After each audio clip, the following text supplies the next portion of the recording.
Have you ever wondered what medieval children really ate? Not the feasts of kings or the banquets of nobles you see in movies, but the quiet, ordinary meals that shaped childhood centuries ago.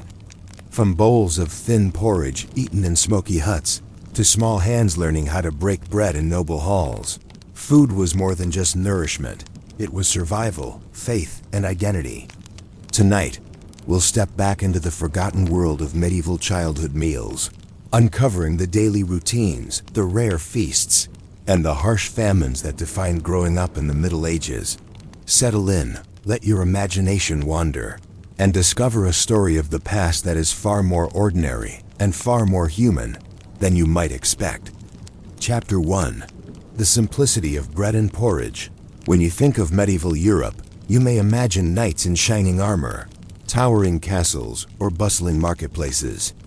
Yet beneath this grand imagery lies the quieter reality of ordinary lives, and perhaps none more telling than the diet of children. If you want to understand the resilience and fragility of the medieval world, look not to its kings and queens, but to the food set before its children. For the vast majority of medieval families, especially peasants, survival was bound to the land. The harvest determined what was eaten, when it was eaten, and how much there would be. For children whose growing bodies required steady nourishment, food was a constant concern. Their meals, day after day, were shaped by necessity rather than variety. At the heart of the medieval child's diet was bread. Bread was not merely food. It was life itself.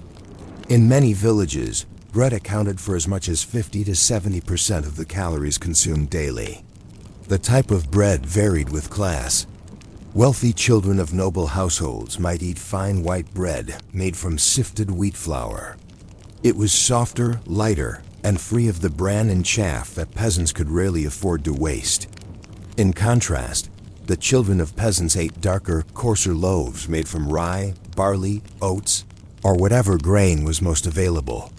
These loaves were dense, heavy, and often mixed with peas or beans to stretch the supply. Imagine a child of a peasant household in northern France around the year 1300. Breakfast, if it could be called that, might consist of nothing more than a slice of yesterday's bread dipped in watered-down ale. Children drank ale, not because it was a luxury, but because clean water was often scarce or unsafe. Ale, brewed weekly, was consumed by adults and children alike as a staple of hydration. It was not intoxicating in the way modern beer is, but served as a safe liquid to wash down otherwise dry, hard food. For many children, porridge provided another foundation of their diet. Known in some places as pottage, it was a thick stew-like mixture of grains, water, and sometimes vegetables or herbs if they were available. A pot of porridge could simmer over the household fire all day, fed with whatever scraps could be spared. For children, this was often the warmest and most filling meal they would receive. On particularly lean days, the porridge might be little more than boiled oats flavored with salt. But when times were good, bits of onion, cabbage, or carrots could be added, giving the dish more substance. Protein was far less common in the diets of poor children. Meat was rare, usually reserved for festivals, religious feasts, or special occasions. A child might grow up seeing meat only a few times a year, often pork or mutton, salted and preserved. More often, they consumed dairy products, milk, butter, and cheese, which provided much-needed fat and calories. These foods, however, were seasonal and could not always be relied upon. Milk soured quickly in the absence of refrigeration, and cheese required careful preparation. Yet, when available, a simple piece of cheese eaten with bread could mean the difference between hunger and a satisfying meal for a medieval child. The difference between rich and poor children was stark. A child growing up in the household of a noble family experienced a very different relationship with food. Breakfast for them might include soft white bread spread with butter or honey, fresh fruit when in season, and sometimes even eggs or roasted meat. The noble child might be served meals with multiple courses, each carefully prepared and flavored with imported spices like cinnamon or pepper. Yet, Even here, excess was moderated. Nobles believed in humoral theory, the idea that food affected the body's balance of humors such as blood, phlegm, black bile, and yellow bile. Children of noble households were often given lighter foods considered more suitable for their delicate constitutions. Boiled chicken, fish, fruit stews, or soft bread soaked in milk. Interestingly, children across all classes shared some similarities in their diets. Fruit, when available, was eaten freely. Apples, pears, plums, and cherries could be gathered in orchards or hedgerows. For poorer children, foraging was an essential skill. Berries, nuts, and wild greens supplemented their otherwise monotonous meals. What you might consider weeds today, nettles, sorrel, and dandelions were often picked by children and eaten boiled or mixed into pottage. Seasonality dictated everything. In summer and autumn, children might enjoy a brief abundance of fresh produce. But in winter, their diets became sparse and repetitive. Dried peas and beans, stored grains, and salted fish became staples. Children might eat dried peas boiled into a thin soup day after day. Their stomachs filled but their nutrition limited. Illness and malnutrition were constant threats. Records from medieval hospitals and parish registers show the toll of poor diets. Children frequently suffered from rickets, scurvy, and other ailments caused by lack of vitamins. Their small bodies were especially vulnerable to hunger during bad harvest years. Famines, such as the Great Famine of 1315 to 1317, brought unimaginable suffering, with entire communities reduced to eating bark, roots, or whatever could be scavenged. For children, these years could mean stunted growth, weakened immunity, and sometimes death. Still, food was not merely sustenance. It carried meaning. For children, shared meals represented family life, community, and religious observance. Bread, for example, was not only eaten but blessed in many households. A loaf might be marked with the sign of the cross before being sliced, reminding even the youngest child of its sacredness. On feast days, children might be given small treats, spiced cakes, sugared almonds, or fritters. These moments, rare and precious, left lasting impressions on their memory. At monasteries, where some children were sent to be educated or cared for, diets could vary.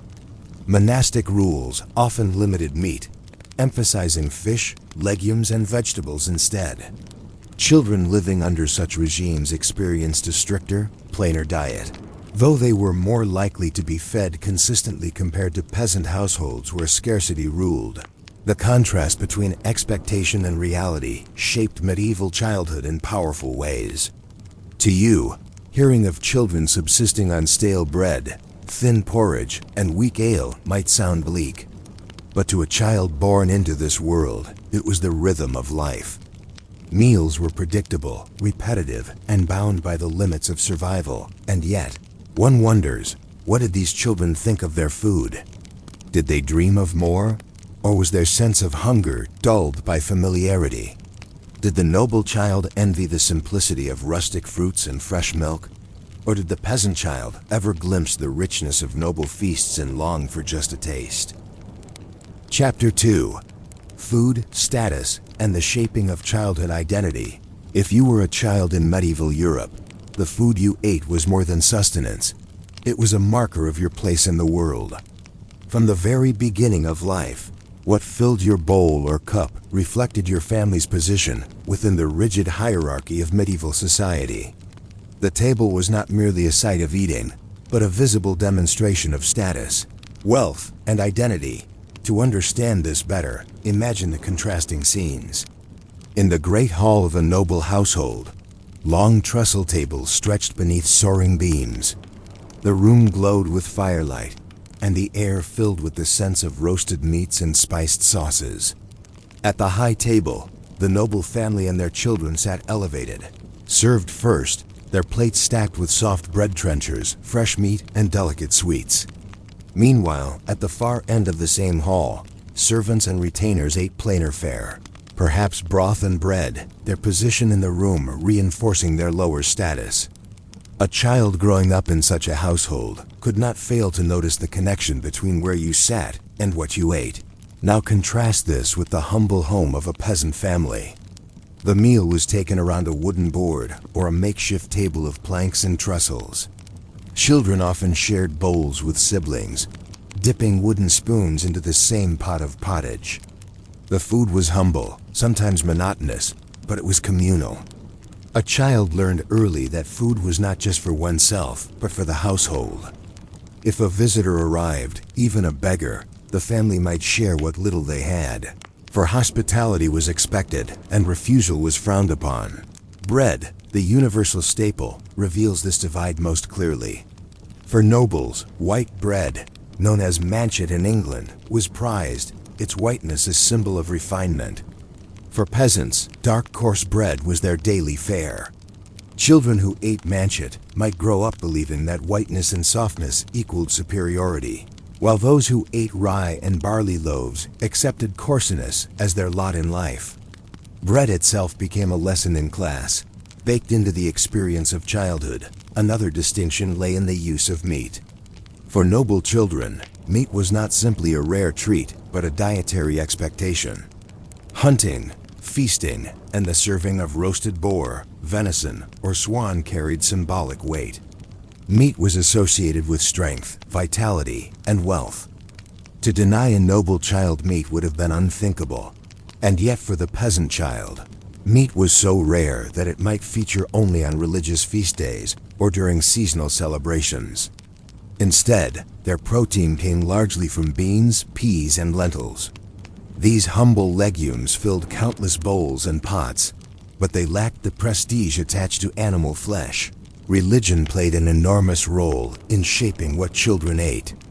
In the Christian calendar, fasting and abstinence days were frequent. On Fridays and during Lent, meat was forbidden, and fish became the acceptable substitute. Noble children might dine on pike, salmon, or herring, often prepared with elaborate sauces. Peasant children, if fortunate, ate dried or salted fish, or local river catches like eels. For some families, these restrictions hardly mattered. They rarely had meat to begin with. Yet children were taught early that what they ate could signal obedience to God. Food and faith intertwined so completely that a child's identity was shaped not just by social class, but also by religious discipline. Even drink reflected these divides. As we've seen, ale was the common drink for all classes, including children. But the quality differed. Noble children might drink ale brewed from fine malt, clear and carefully prepared, while peasant children drank weaker, cloudier brews. Wine, too, separated classes. In regions like France and Italy, noble households offered watered-down wine to their children, introducing them to a drink associated with sophistication and status. Peasant children, by contrast, rarely if ever tasted wine, unless perhaps during religious ceremonies. Beyond what was eaten, how food was eaten also taught lessons. Table manners were an essential part of noble childhood education. Children were instructed not to speak with their mouths full, not to reach across others, and to use knives properly. They were taught how to tear bread delicately, how to dip into shared sauces without greed, and how to avoid spilling. These rules were not trivial. They were markers of refinement that distinguished noble children from those beneath them. Peasant children had their own codes, though less formal. They learned to eat quickly before food ran out, to share from the same bowl without quarrel, and to accept their portion with humility. These habits instilled resilience, patience, and communal responsibility, qualities essential for survival in a world where scarcity was common. The contrast extended into how children imagined food. For noble children, kitchens were places of wonder, roasting spits, simmering cauldrons, and cooks preparing delicacies with exotic spices. They might watch as peacocks were served with their feathers reattached for display, or sugar sculpted into intricate designs. For peasant children, food was tied to the rhythms of labor. They saw their mothers grinding grain at the quern, stirring pots over smoky hearths, or salting beans to last the winter. Their imagination of food was not extravagant, but practical, centered on survival rather than spectacle. Still, there were points where these worlds overlapped.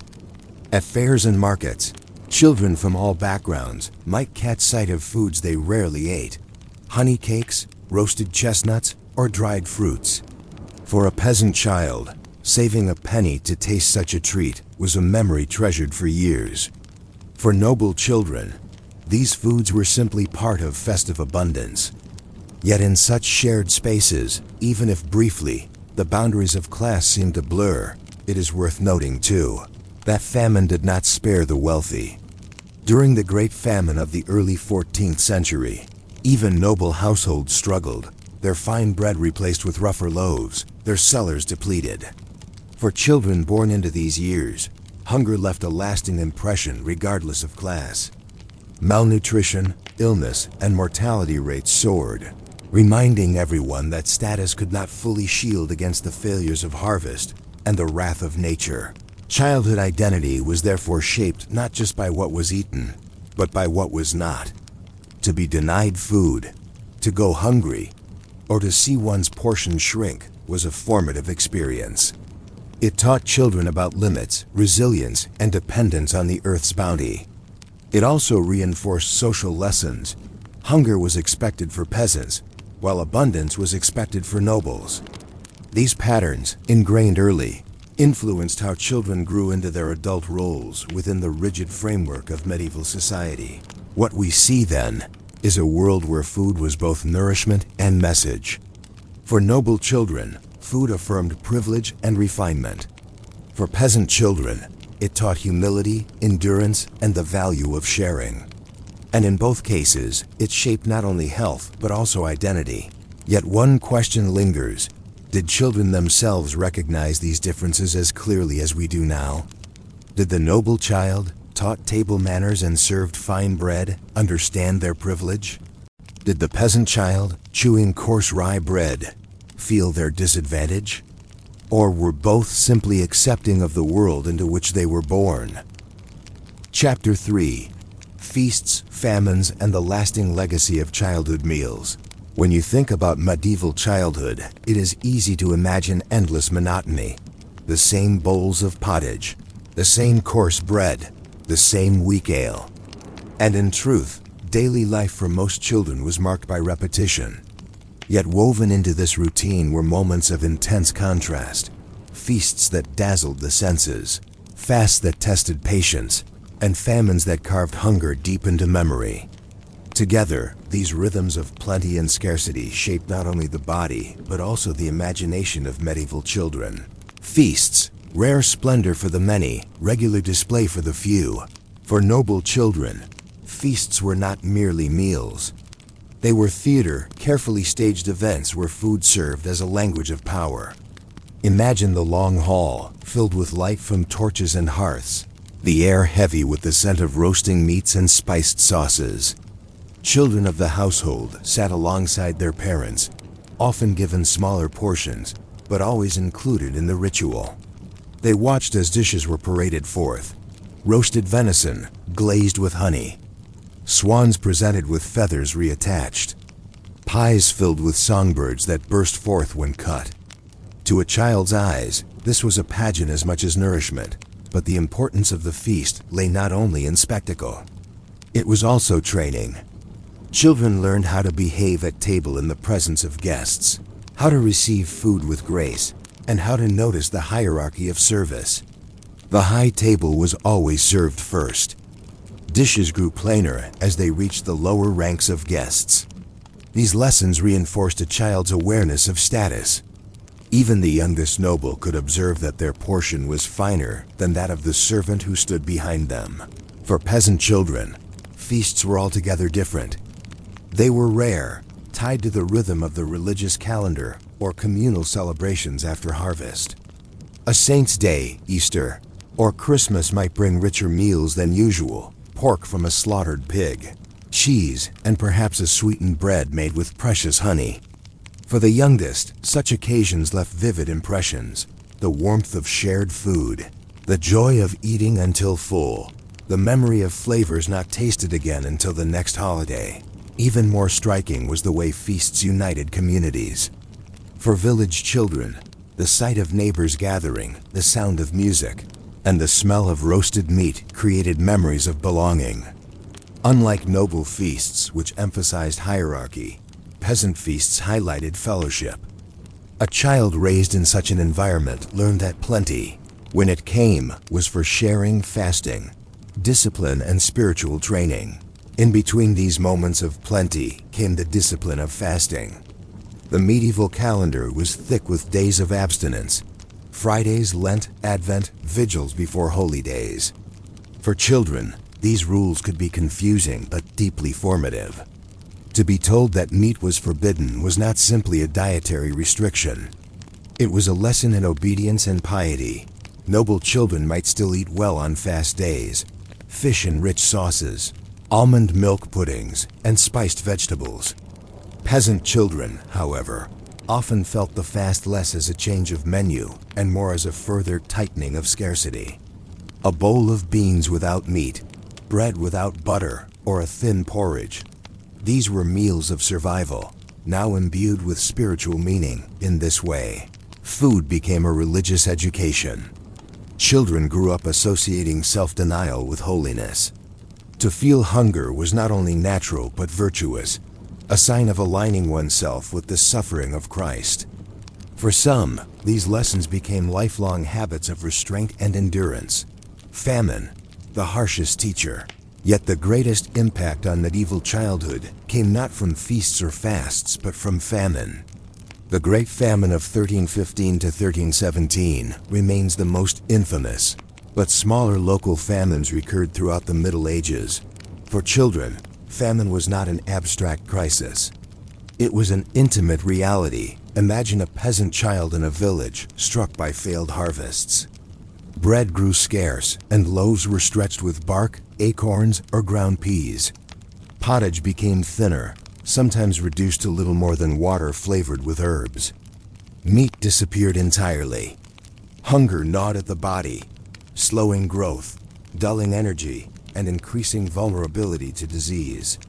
Many children did not survive. Even in noble households, famine altered life. Though the wealthy could purchase grain at inflated prices, even they faced shortages. Children might be served coarse bread instead of fine, salted fish, instead of fresh, smaller portions instead of abundance. For those accustomed to plenty, this was a revelation. The world could fail them. 2. The psychological imprint of famine was profound. For children who lived through it, hunger became a memory that never faded. Adults who had once gone without were more likely to hoard food, to fear scarcity, and to see abundance as fragile. Generations carried these lessons forward, shaping how families farmed, stored, and consumed food long after the famine had ended. Food as memory and imagination. Perhaps one of the most striking aspects of medieval childhood meals is how they lingered in memory.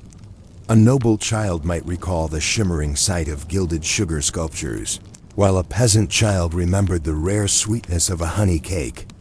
These memories shaped identity. Food was not just nourishment. It was a marker of joy, hardship, or ritual. Songs, stories, and plays often reflected this. Children learned rhymes that spoke of bread, milk, and porridge. Folk tales centered around hunger and abundance. The child lost in the forest with only crumbs of bread, or the feast that appeared as a miracle. These tales reinforced what children already knew. Food was central to life, and its absence or presence defined experience. The legacy of medieval childhood meals. By the time children reached adulthood, the lessons of their meals were embedded in them. Noble sons carried forward an expectation of abundance and refinement, while noble daughters brought their knowledge of table manners and household management into marriage. Peasant boys and girls, shaped by hunger and sharing, entered adulthood with resilience and practical skill.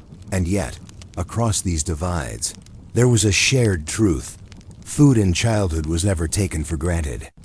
Whether at a lord's table or around a smoky peasant hearth, every child learned that meals reflected not only family and faith, but also fortune and fate. We, looking back today, can trace how these early lessons influenced broader society. The emphasis on fasting reinforced the church's moral authority.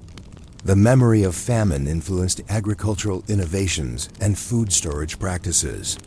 The distinction between noble and peasant diets reinforced social hierarchies. In short, what children ate in the Middle Ages shaped not only their lives, but also the world they grew into. Closing reflection. As you picture a medieval child, imagine them at the table. Perhaps they are tearing a piece of dark bread, dipping it into a pot of beans, and sharing it with siblings. Or perhaps they sit in a great hall, watching a roasted swan carried in on a platter, learning the gestures of refinement. Whatever the setting, their meal was more than food. It was a lesson in who they were, where they belonged, and what the world expected of them. And yet, the story of medieval childhood meals leaves us with a question. If these children had been able to choose, free from class, from custom, from famine, from feast, what would they have wanted most? Would it have been a rare sweet, a piece of meat, or simply the security of knowing that tomorrow's bowl would be full? Thank you for joining me on this quiet journey into the forgotten meals of medieval childhood. I hope tonight's story brought you a sense of calm and maybe even a little curiosity about the small details of the past. If you enjoyed this slow walk through history, I'd love for you to support the channel by liking this video and subscribing to Quiet Boring Sleep. It helps keep these calm stories going, and it lets more people find a gentle corner of history to fall asleep to. Until next time, may your night be peaceful and your dreams filled with quiet echoes of the past.